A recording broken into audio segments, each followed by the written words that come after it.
Hello students, class 10 के chapter 6 electric current and circuit में आज का जो हमारा टॉपिक है वो है किरचॉफ का नियम। ठीक है, किरचॉफ रूल।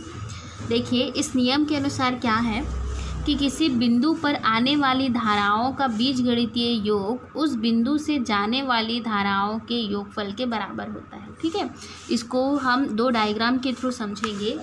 देखिए, जैसे कि यहाँ पे दो डायग्राम्स है, इसको ये फर्स्ट डायग्राम है, ये जो है सेकंड डायग्राम है।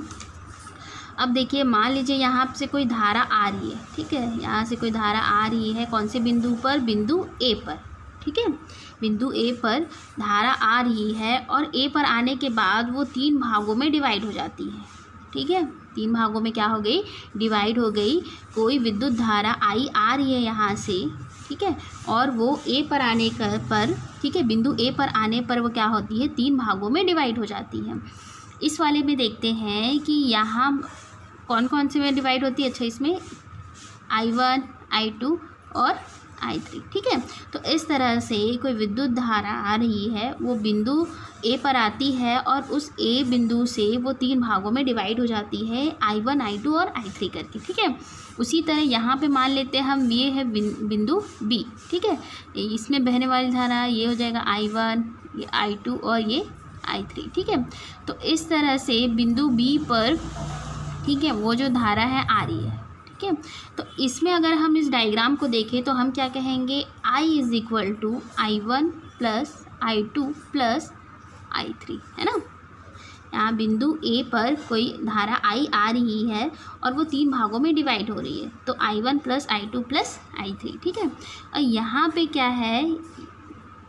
जैसे कि यहाँ पे आई है। ठीक है, यहाँ पे जो तीन भागों में I1, I2 और I3 है, वो बिंदु बी से होते हुए जा रही है। ठीक है, एक में क्या होती है? आ रही है और एक में जा रही होती है। ठीक है, तो यहाँ पे हमारा क्या हो जाएगा? यहाँ पे अगर हम देखें तो क्या होगा? I1 plus I2 plus I3 is equal to I, है ना, I।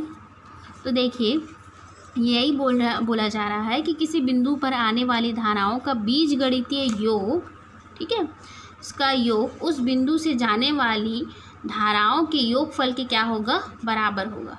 ठीक है, यहाँ पे देखिए, आने वाली जो धाराएं हैं वो उस बिंदु से जाने वाली धाराओं के योगफल के बराबर होगा। अब जैसा कि इसमें देख रहे हैं आप, यहाँ से ये आ रही है, इस बिंदु पर आकर ये तीन भागों में डिवाइड हो रही है। ठीक है, यहाँ पर क्या देखते हैं आप कि अलग अलग दिशाओं से आ रही है। ठीक है, अलग अलग जो विद्युत धारा है वो आ रही है, वो बिंदु बी से होते हुए जा रही है। ठीक है, तो इस परिपथ में किसी बिंदु पर धारा का संग्रहण नहीं होगा। जैसे यहाँ पर कलेक्ट नहीं होगा। जैसे अगर कलेक्ट होना होता तो ये यहीं पे कलेक्ट होता, ये आगे नहीं जाता, और अगर यहाँ पे अगर कलेक्ट होना होता, संग्रहित होना होता, तो ये आगे नहीं जा पाती। तो देखिए कि परिपथ में किसी बिंदु पर धारा का जो, ठीक है, जो धारा है, विद्युत धारा है, उसका संग्रहण नहीं होता, मतलब कलेक्शन नहीं होता, बल्कि क्या होता है? वो कंटिन्यू प्रवाहित होती रहती है। जैसे यहाँ से आया और यहाँ से फिर वो तुरंत क्या हो जाएगा? चला जाएगा। यहाँ पे कलेक्ट नहीं होगा। ठीक है, यहाँ पे भी ऐसा नहीं होगा कि कलेक्ट नहीं होगा। ये क्या होगा?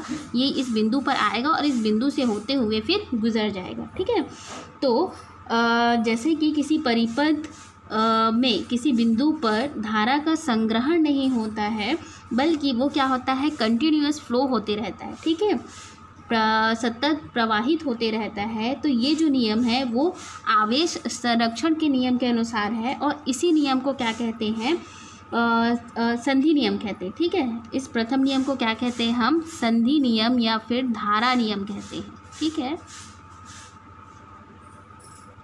धारा नियम कहते हैं। ठीक है, संधि या फिर धारा नियम कहते हैं। और इस नियम के अकॉर्डिंग क्या होता है कि किसी परिपथ में किसी बिंदु पर विद्युत धारा जो है इकट्ठी नहीं होती, बल्कि वो क्या होती है? सतत प्रवाहित होती रहती है। ठीक है, तो थैंक यू। और जिन्होंने चैनल को सब्सक्राइब नहीं किया है वो सब्सक्राइब कर लेंगे और वीडियो को लाइक कीजिएगा। ठीक है, थैंक यू।